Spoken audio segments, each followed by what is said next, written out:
Hey, Mike, congratulations. I'm curious. You guys have been pretty slump proof this year. You know, you're 5-0 after a loss. What goes into the ability to bounce back like you guys have? Aaron, I think as much as anything, just a short memory. You winning's the same thing now. I mean, you wipe the slate clean. If I've referenced that once, I've referenced it, 30 times. Just tomorrow's a new day. We have not lost two in a row. I think that's the mark of a good team. Um, just so thankful that we were able to get Wednesday night's performance. Again, take nothing away from Georgia Tech. I saw them play some today. They were really good again today, but we didn't play very well. But to have that bounce back in our step and connected defensively, and we played with a sense of urgency that I've come to expect around here from this team, and certainly encouraging to watch. You had promised on Tuesday night that we would see a better version of you guys. I guess what made you so confident that you would see it and there wouldn't be any hangover, not just from the loss, but also still from the pandemic stuff? Um, I, uh, I can't say that in my private moments on the way home, that I thought that I could completely follow through on that. That was wishful thinking as much as anything. But I know our team, and I know the people in that locker room, and I know they were disappointed with themselves. They were disappointed with one another, and bound and determined to bounce back on Thursday, not today, bounce back on Thursday and make it right, get better. They did. We had 2 good days of practice, and we were good today. We played a good ball game. Thank you, Mike. Mark Berman. Mike, congratulations. Obviously, you were much sharper today than you were on Tuesday. In what ways was that most evident to you? I think across the board, we had really good ball movement, player movement. Of course, Aluma making 5 threes opens up a number of things. I thought Tyrese Radford was good. Virginia Tech numbers: 19 assists on 31 makes, only 9 turnovers, 5 in the first half, 4 in the second half, where we substituted liberally. We really, really, really needed to have that kind of game defensively, where we were dynamic. Everything was contested. They felt our team. We talk about that a lot. They've got to feel us, and Wake Forest certainly felt us today, and felt really good about it. Could you tell in the practice in the days leading up to this game that you were back to your old selves, that this you were going to be you had a feeling you were going to be much sharper than you were on Tuesday? Can't say that. I can't say that. I felt good about it. This is a good practice team, but and we're not really grinding on it now. It's too late in the game. We're working on Virginia Tech primarily on Thursday. We did prepare for Wake Forest some on Thursday, a lot more on Friday. And they were, as they are most every day, just going to do what you ask them. And I thought they did a whale of a job at guarding some actions that we had prepared for, and their responsibility with regards to who they were guarding and that person's game were as spot on as it's been in a while. You didn't miss many shots in the first half. What enabled you to be so effective, so on fire in the first half offensively? Just body language was so good. Just a crispness to our passing and our cutting, and everything's better when the ball goes in the hole. The game is better. You feel better about how you played, and we got a bunch of them in the basket. Thank you. Gene Wang. Hey, Mike, kind of following up on Aaron's question. In your wildest dreams, even the best case scenario, after you promised a better performance, could you envision shooting 70% in the first half, opening up a 25-point lead at halftime, and basically not being challenged the rest of the way? Not in a million years. We've struggled a little bit. Gene, I'm not a big analytics guy. I'm too old, too far down the line. But our numbers that I look at offensively in our league were a bit underwhelming. That bothered me. We've got good offensive players. We've got unselfish players, guys that'll screen you. Let's hope that this is a sign of things to come. We were very good on that end today, as we were, needless to say, on the defensive end. Yeah, kind of as a follow-up to that, how encouraging is this with the ACC tournament? You got a week left in the regular season and the ACC tournament right on the heels. Very, very. Now, we've got a Louisville team in here on Wednesday that we have never beaten since becoming an ACC member. We've got a lot on the line. We've got 3 really pivotal days of preparation, and, we'll turn our attention to the Cardinal right away. Thank you. Thanks, Gene. Ryan Moe.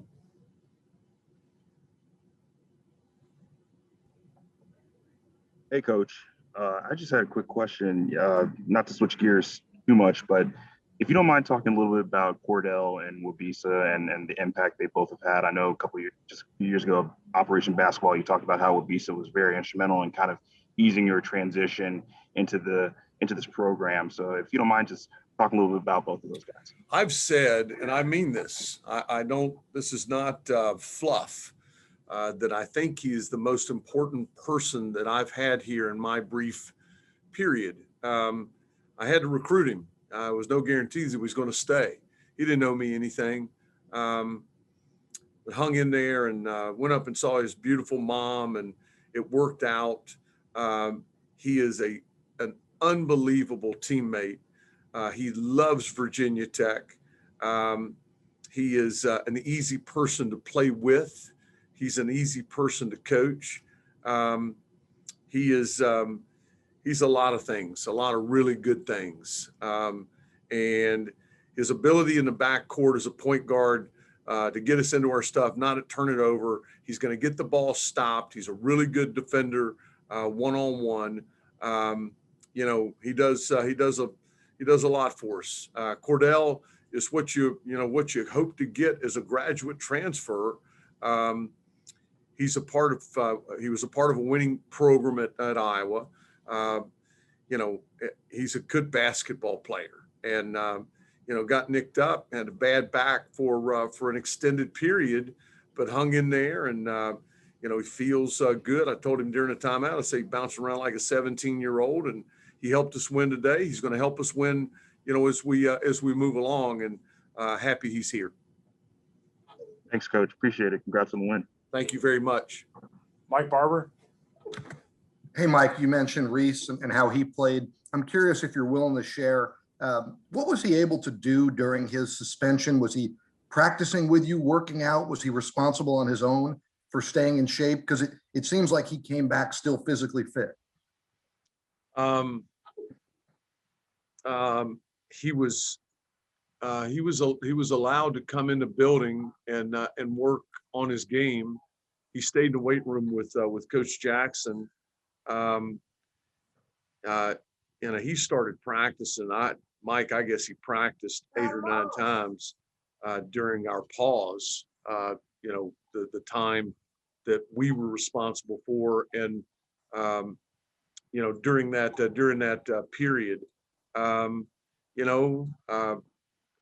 he was in there a lot. He was in there a lot with our coaches individually while he was suspended from team activities. And then, once we were up and running with him as a team, he was great. He was typical Tyrese. He was really good today, man. He was really good. You mentioned during that time that you were kind of standing by him. He obviously, I assume, appreciates that. What have the conversations been like with you and him, and how much gratitude, I guess, is there? That's immaterial. I did what I thought was best for, everyone involved.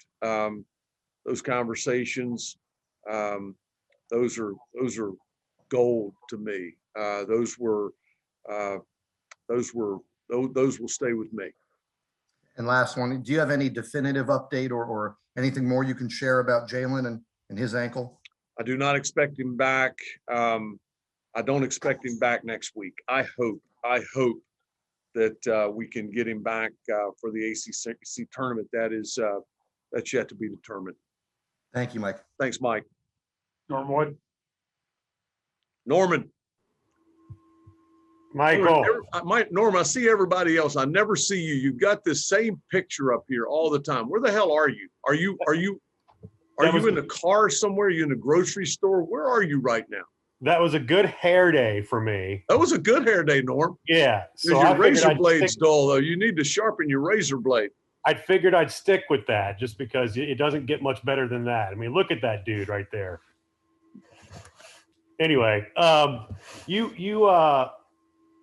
mentioned that you didn't really know what to expect in practice coming out of Tuesday night's game, and you were optimistic.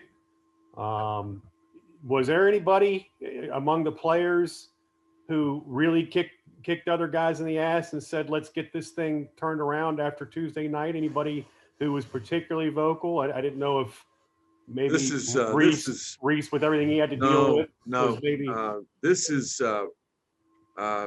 I've told you, I've told everybody, it's as enjoyable as any team I've been a part of in quite some time. They are about the right stuff, but there's not that guy. They are good dudes, responsible, conscientious, but there's not one that's going to, rattle the cages around here. Personal accountability. They do have high expectations of one another, and I think that's sufficient. They know they didn't play a very good ball game on Tuesday of last week, while at the same time recognizing what a good game Georgia Tech had played. And we've still got a lot going on here. We've still got so many things to look forward to. So let's get it in gear. We had the one game, but the future is now. And today was the beginning, and we turn our attention again to the Louisville Cardinal. And that's a good segue into the next question, because you did talk a little bit about them, and after coming painfully close up there earlier this season, do you have a little more confidence moving forward now against them? Do your guys feel a little more confident after that game? And what is there a psychological hurdle to get over when I know they didn't take part, obviously, in all the 17 games during this losing streak over the course of 30 years, but is there a hurdle to get over? Well, I mean, I don't think so. That is not a concern. Louisville's been pretty good, as you know, Norm. They've had a bunch of really good teams and well coached. Prior to Coach Mack, and Chris is really good in his own right. I haven't seen him very much at all since we played them up there. I'm not very familiar with Malik Williams. Is that his last name, Malik Williams? I know he's a really talented person and a difference maker defensively with his size and his ability to block a shot. So Carly just like he carves up everybody. But we got a good team. We'll look forward to putting everything together here over the next couple of days and taking the floor yet again. Home finale on Wednesday against that bunch. Did you talk or have an opportunity to chat for a few minutes with Steve after today's game? I did. You beat your buddy by 38 points, man. If that's how you treat your friends, I don't know. Well, I'll tell you what, Norm. I know him well enough to know he's got a long memory, and he's going to get that thing. He's going to get that thing where it needs to be and should be. He's a competitive man, and they'll look different next year. You mark it now. They'll look different. They'll be improved. They've got the right guy, and he'll do a heck of a job with it. Thanks, Mike. I'll make an appearance next game. Hey, please do, Norm. Please do. I'm not talking to you. See you. Anybody else? Chris, anybody out there? Yeah, Coach, congrats on the win. First question, defense got 10 blocks tonight. What was kind of the difference in being able to get 10 blocks? I think just our electricity in those gaps and toughness on the ball. They were very uncomfortable, and I would say probably half of those blocks were at the bottom of the shot clock. So they got to get it up there, and we get a fingernail on it. Aluma's is a talented shot blocker, as is Mutz. But some of those, I don't know how many, 3 or 4 were a product of a guy being closely guarded by a Hokie, and he jumps up there and gets a piece of it. Yeah, so Couture actually was the leader with 3 blocks, which was pretty surprising to me. And then second question, even more surprising to me. Second question, with Beatty going through senior night tonight, I know you've talked about it before the season about the year of extra eligibility. Does this mean that he's not going to come back, or is there still not a determination? You know what? We're mulling it over. We talked about it last night. Time will tell. Let's leave it at that. I would like to give him his start in coaching whenever that time comes as a graduate assistant.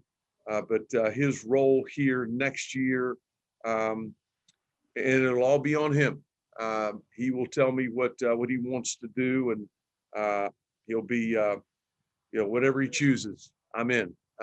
He's the best. I mean, he is just a remarkable young man. Awesome. Thanks, Coach. Appreciate it. Thanks, guys. Norm's got one more. That's cool. Norm. Hey, man, I'm sorry. I forgot to ask you. My understanding is you surprised Wabissa by bringing his mom in. He didn't know that she was coming. Is that right? Last Friday,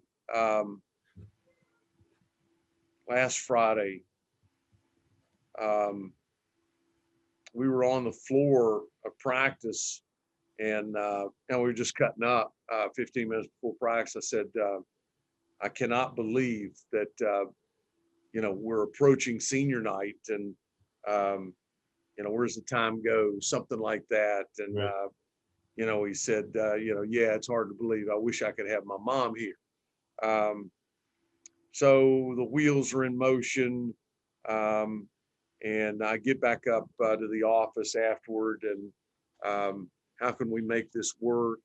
Talk to our compliance people. Derek Wynn is exceptional in that area to check on legality, and can we make this work? And then I talked to his mom, Emma, who was reluctant at first. Wabissa has a sister that's 9 months pregnant and is expecting any day. But she agreed to come down, and just something. We all have one mom, and he is, as we all are. I know I am awfully partial to our mama, and to have her here was meaningful for Wabissa. It was meaningful for all of us, and just thrilled that. As Virginia Tech always does, guys, Virginia Tech intervened, stepped in, made it possible, and a great moment for a moment Wabissa will never forget. And he's earned that. You mentioned the legality and compliance and all that of trying to get her in. Were you guys able to transport her there? Is that what you're saying? I don't want to get into all that, Norm. That's in material. Okay, all right. What was Wabissa's reaction when he found out? You know what? As my reaction would have been when I was a 22-year-old, I cried like a child. So happy to have his mom, with us, and cool. Glad it worked out. When did he find out? I took him over to his favorite eating establishment in Blacksburg. Someone else picked up Emma from Roanoke, and we met at the restaurant. And I just asked him if he talked to his mom lately, and he said, "Yeah, I talked to her last night for a long time." And he said again, "I just wish she could be here." About that time, she came around the corner. It was cool. It was great. Again, glad it worked out for all of us. Special man and a special lady. his mom. Yeah, that's really cool. Thanks, man. Thanks, guys.